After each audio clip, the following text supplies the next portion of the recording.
If we go back to this Australia Post watches issue, generated a lot of headline for 3 or 4 watches, but Labor thinks it's got something to work with in terms of the message. Clearly the Prime Minister thought it was something that he needed to fire up with last week.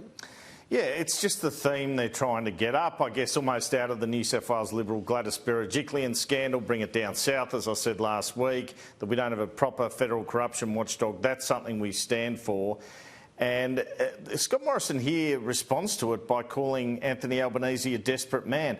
I have to say I am picking up some internal Labor sort of talk about concern with Albanese's performance, whether he can get them there. Having said that, a lot of people think it's too late. Albanese deserves an election at least. There isn't a clear alternative. Jim Chalmers isn't ready yet. But that talk is certainly around the place. Morrison knows it, and that's why he's hitting Albanese hard.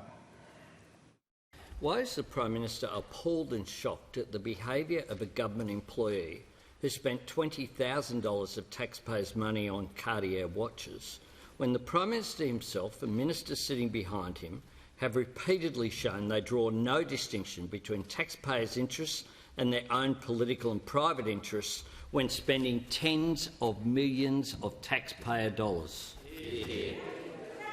The Prime Minister has the call. The member for Cowan is warned. Well, Mr Speaker, I just reject the assertion that has been made by the Leader of the Opposition, Mr Speaker. It is a desperate tactic from a very desperate man, Mr Speaker, that's lost the confidence of those who sit behind him, and he comes in here, Mr Speaker, and just seeks to throw mud as some way of saving himself.